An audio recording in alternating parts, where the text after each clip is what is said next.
In the end, you have to score goals in a game, and if you think about how often we were in the box and around it, that's what you'd have to do in a game, but you'd have to make the last decision in the right way, and we didn't, and that's why we lost 2-0.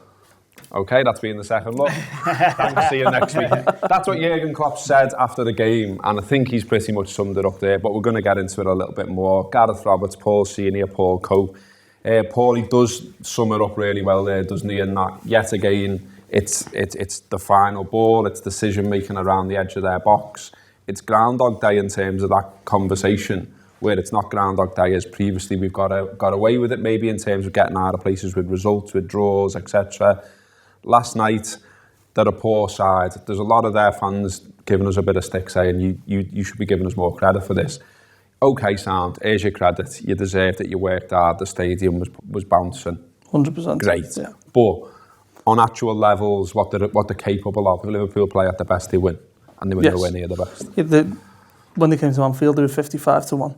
You know, they were 14 last night. It was and then they're at home and I'm sure they've factored in all the things you've just said, Gareth, as well, and that's, you know, there's about as long as odds as you're ever going to see in a Champions League game for both a home and away fixture.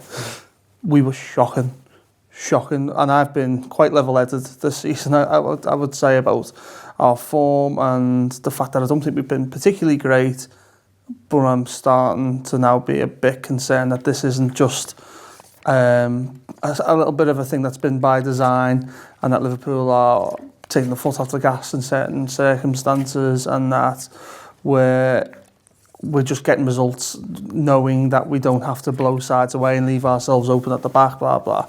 That was absolutely appalling last night. That's not acceptable. I thought attitude was completely wrong, quality missing, don't know where it is. And there's some lads in that side who I've thought are good enough backups for what is the first 11, who proved last night that they are not. So we always do the stats on the opening of this, Paul, so we're not going to do it any differently this time. The overall stats, this is across the 90. So ball possession, Liverpool have 72%. Shots, Liverpool have 23 to their 10. Only 4 on target though, same as Red Star. Liverpool have 10 shots off target, 9 block shots. They have 9 corner kicks to their 5, 9 fouls to their 8. Only 1 big chance missed by Liverpool, 1 big chance scored by Red Star Belgrade. Hit the woodwork twice, as you'll remember. 20 shots inside the box as well from Liverpool. The passing was okay, accurate passes 82%. But yeah, just no cutting edge, obviously. But yeah, there's the raw stats. They look quite good on the surface, but the important one is we lost 2-0. Yeah, and look, going back to what Paul said, this has been coming. It's really interesting being a Liverpool fan, especially talking about Liverpool and then seeing the reaction to people when you say certain things.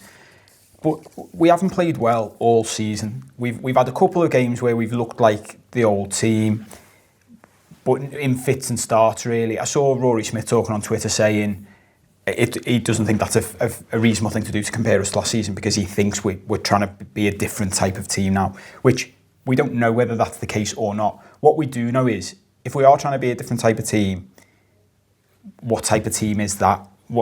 How much different? Klopp hasn't ever said that that's the case, not that he would necessarily. But I've been a little bit concerned for a few weeks now, and it's funny because I've seen a few comments on things I've said in the past few weeks that, I'll never be happy. For anyone who's ever watched me or listened to me on these shows for as long back as they go, I'm as positive a Liverpool fan as you can get. So my big thing is, there's a difference between being positive and being completely deluded. You can win a game 4-1 and be happy you've won 4-1, while still looking at it and thinking, we didn't deserve to win that 4-1 really. And Cardiff were awful that day. And we've seen again in this game, something that I've seen throughout the season, we're really struggling. Again, if you compare us to City, which is always the benchmark now, we're struggling to sustain pressure against an opponent. And that is really, it's a really dangerous sign when you're going to be playing loads of teams like Red Star and Cardiff who just sit in and you're going to have loads of the ball.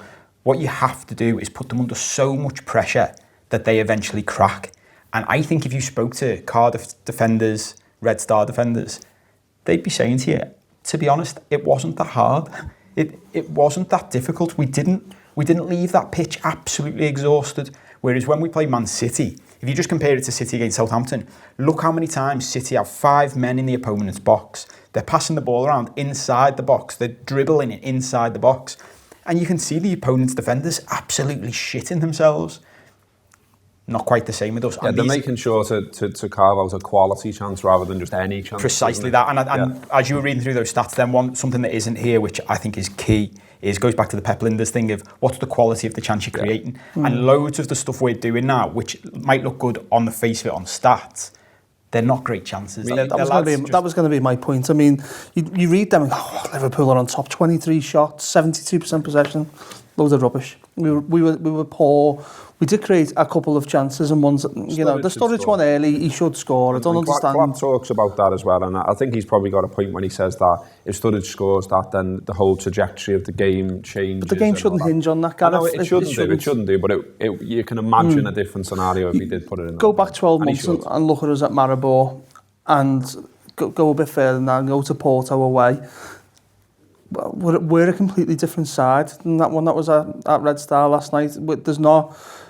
There's no purpose in possession. We've had loads of the ball and we used to be great with it and really good without it. We'd win the ball back and we'd spring. There's none of that in this game at the moment. It's so sterile. It's become a bit... it's just not... Like we're talking, you say about Rory, saying we're a different side. Well, if this is a different side, stop it, go back to the one you were. Honestly, because... Okay, we're getting more clean sheets and we've celebrated, 1 goal at home in the Premier League. We've conceded the season signs. Well, I think the fact that we were scoring all home goals, there was a feel good around us. The darlings of the press. Are we missing Emre Can? I think, do you know what? I think we're missing a few. I think we're missing Coutinho. I think we're missing Emre Can. I think we're missing Alex Oxlade-Chamberlain.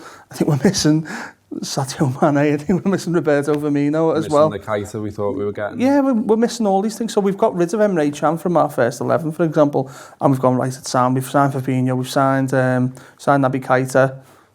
But they're not playing, and also I don't think they're operating at the same level as Emre Can. I'm not the biggest Emre Can fan, but for the system, it was working. Liverpool were working, and there's 3 lads who'd started the majority of the games there last season missing from this Liverpool side. It's absolutely telling.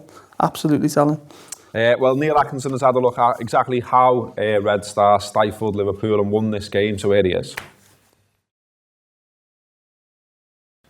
The game against Red Star Belgrade for Liverpool was won and lost from Liverpool's point of view, very much in the first half.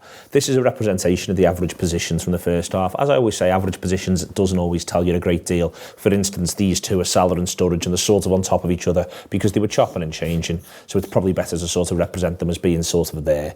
But in general, you can see here what Red Star do around the middle of the pitch, which makes it really, really difficult for Liverpool.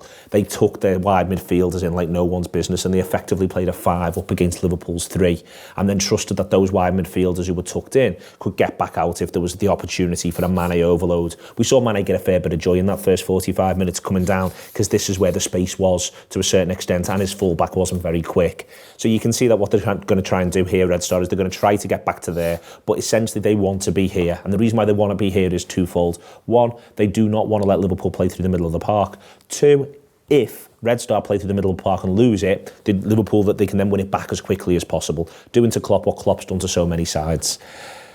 It was painful watching the Reds. They were really, really poor. Not a single one of them, as far as I was concerned, could walk off with their heads held high. And what happened to them was they got the rhythm completely discombobulated, and they found themselves in a situation where they were then 2-0 behind. That can happen in any game, a set piece and a long-range effort.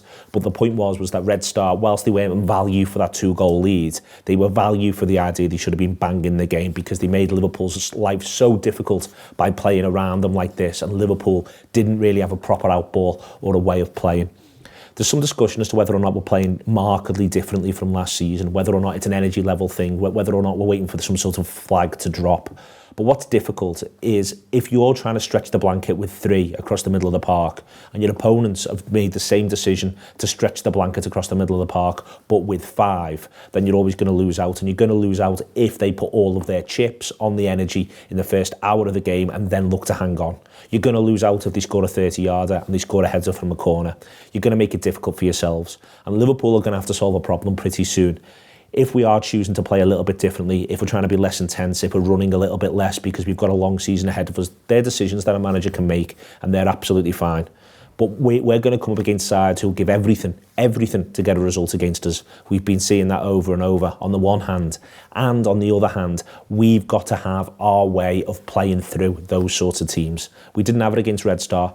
We were pretty blunt in the second 45. Lots of shots, lots of hopeful and hopeless crosses into the box. That didn't result in much for the mighty boys in red. And they found themselves beaten in Belgrade.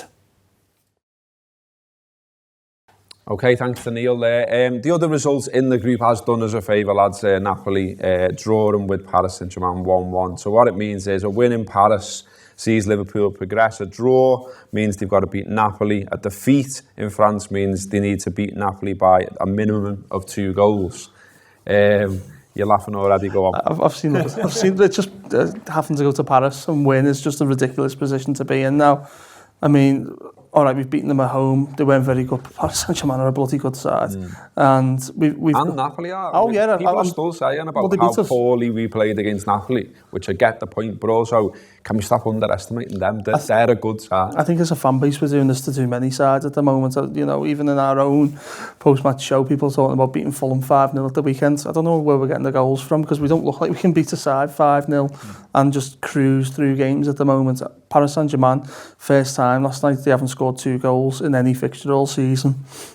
They're a good side. They're full of, they're full of weapons. It sounds sounds a bit naughty, doesn't it? But no, they're a fully loaded side. Mbappe, Neymar, Angel Di Maria, Cavani. We're not just going to rock up in Paris and just take the points off them. You know what? If you're offering me a draw in that game now, I'll probably take it. What's your thoughts on the situation with the group? Well, funny this, after this has all been quite negative so far, I think this is a time, and this is where, when you're trying to be balanced when you're winning, everyone says you're being too negative. The flip side of that is being balanced when after games like this, and everyone's heads have fallen off now, and all the people who would probably be imbalanced before are now just going, oh, we're awful. It's not that different to last season, is the reality. I was thinking about it last night, and so I just looked it up. Last season, at this stage in the Champions League, we'd drawn at home to Sevilla, we'd drawn away to Spartak Moscow, and it was only the fact that we beat Maribor home and away that skewed what the group looked like. But then we drew away to Sevilla as well. So going into the last group game, it didn't look that good, and then we battered Spartak Moscow, and then from there in the second half of the season we went. Quality of the opposition's the difference now. That's the difference from what happens next. But from my perspective, going into this group, if someone had have said to me at the start, if you beat Napoli by 2 goals at home in the second to last game, or is that the last game? It's the last game. Okay, so in the last game, you're through. I'd take that. I don't see that in a group like this. My personal view, this, and I was saying this in the run-in last season, there are certain times when people were saying, oh, you've got to win this game to get top 4, for example. And I was saying, if you can't win this game, you don't deserve top 4. If you can't beat Napoli by 2 goals at home, if you can't get a result away at PSG after what you've just done, well, you don't deserve to go through. And that's the way football operates. Again, going back onto the game last night, the reality is football comes down to moments. And we talk completely differently about all of the games that have gone before if certain little moments change. If Daniel Sturridge scores an open goal, it's a completely different conversation. They score from a set piece and a worldie. And okay, there's loads of mistakes in the worldie, but how many times in his career does that lad get the ball in that position and put it in the top corner? Klopp said he surprised himself with that goal. Exactly. Yeah. And look, you can criticise us as much as you want. Certain things in football, in sport, go against you.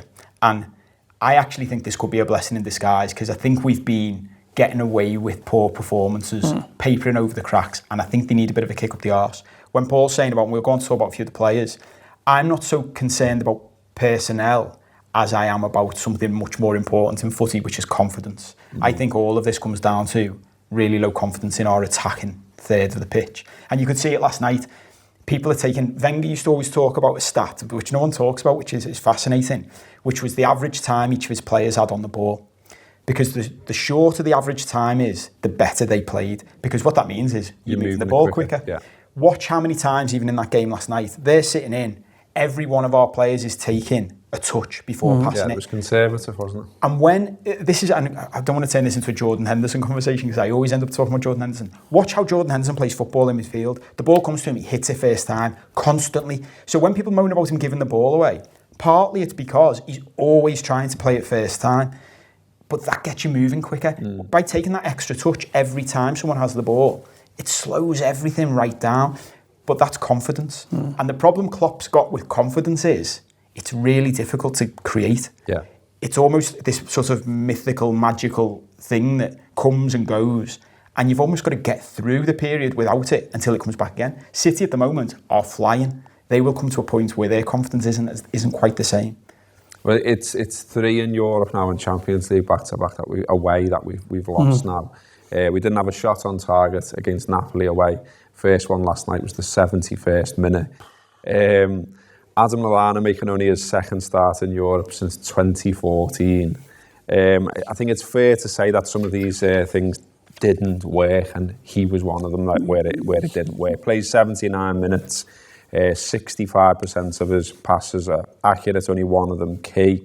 No shots on target or off target, 2 blocked, 2 dribble attempts, 5 out of 15 duels won.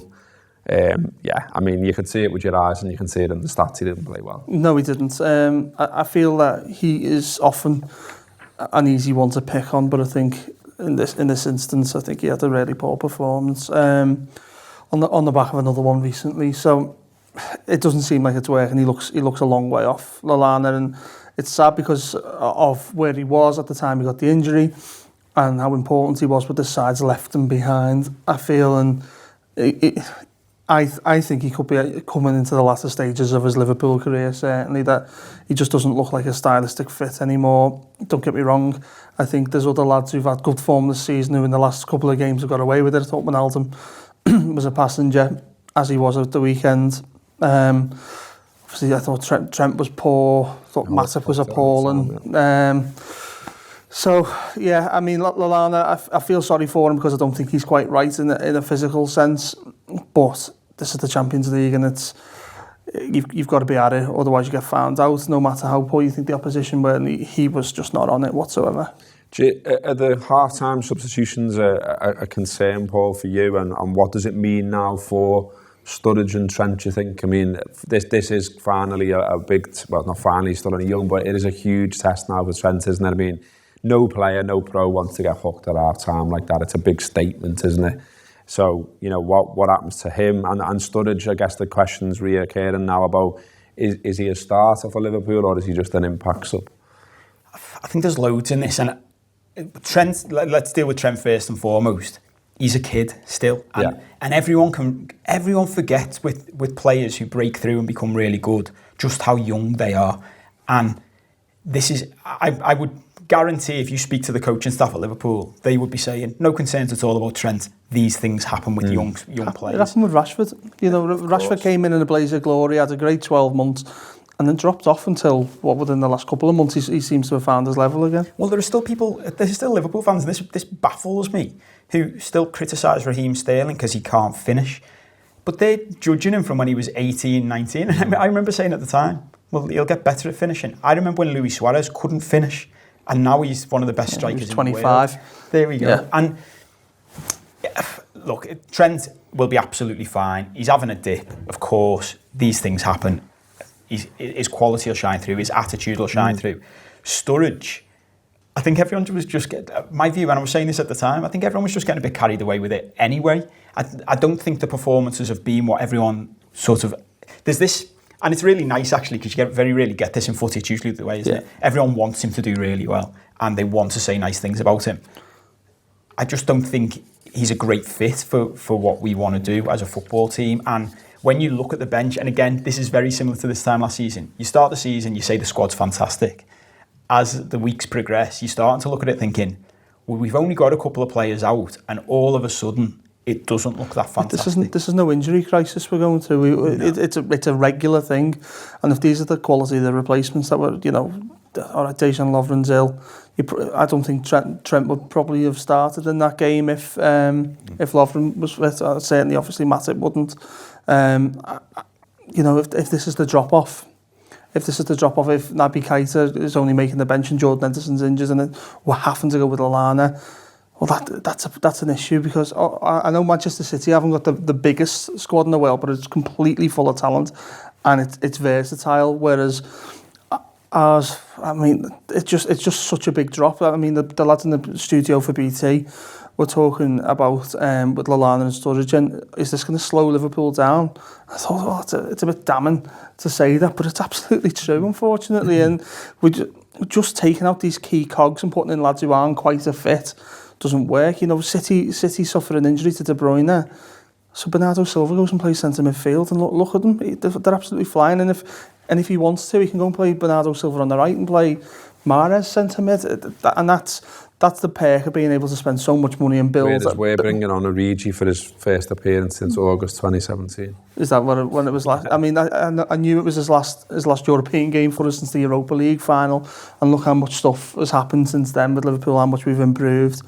I mean, I think Origi's around the squad because Klopp's been talking about how his attitude's been fantastic, and I think he's trying to visibly show others in the squad that you never ruled out with him as a manager. So it's maybe a message to the likes of Dom Solanke and the lads on the periphery there. Well, maybe we'll see him in the next game. You never know. I mean, just to wrap it up, I mean, it is now the headline figure, if you like, that people are now trotting out is, it's only 3 victories in 9 now. That is 3 draws, 3 defeats, 3 victories. But there's obviously been hard games in there as well. You need the context of that. Like you say, you can't go too far the other way now. Yeah. You've got to say that it's still a good start to the season. They're still right up there in the league. They've still got a chance to progress from the Champions League. But what needs to change? What's the worry? And how can Klopp try and remedy where we are right now? Well, I think the first thing is what you just said, is a bit of balance. One of the things they said last night and you've said today is, and I hate this, someone said about a similar stat about Huddersfield, that's 3 away games on the bounce we've lost. And I was thinking, how is that possible? We're counting the end of last season. I just think that's ridiculous.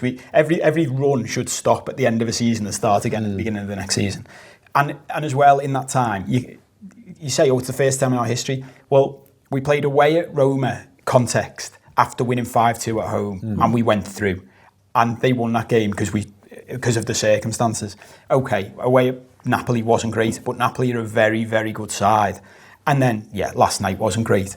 But same with the 3 and 9. Look at that 9. We played Chelsea twice in that time. One of them with a B team in the League Cup. We play City. We play Napoli. We play Arsenal away. The other games, other than last night.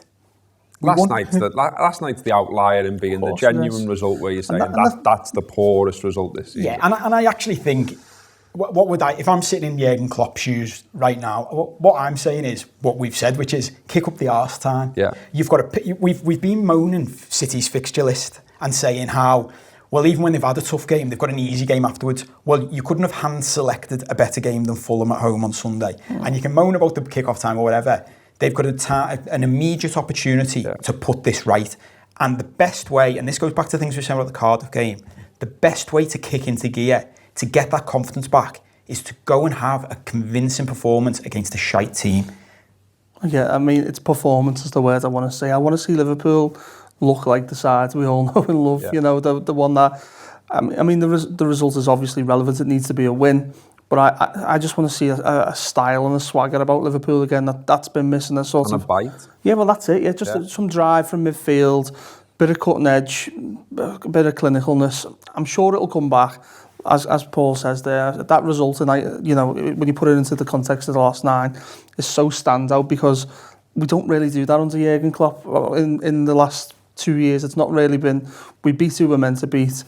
And we don't tend to have these real high-profile results. I think the last one I can remember, Swansea away, around the time Coutinho left. So yeah, Swansea away, maybe West Brom in the FA Cup. Yeah. But you're going back all the way back to then to say it's a really bad result. Yeah, it's a long time, and you know it feels different to be on the end of this, and I hope it's a one-off. I'm sure we've got enough quality in this team to put it right, but it does need to happen. Loads more on the Anfield app, podcast writing, AnfieldApp.com for all of that. Check it out. Free podcast, paid for podcast, lots more video as well. So keep on watching here on YouTube. Like the video, share the video, make sure you subscribe to the channel as well. Thanks to both the Pauls. That has been the second look.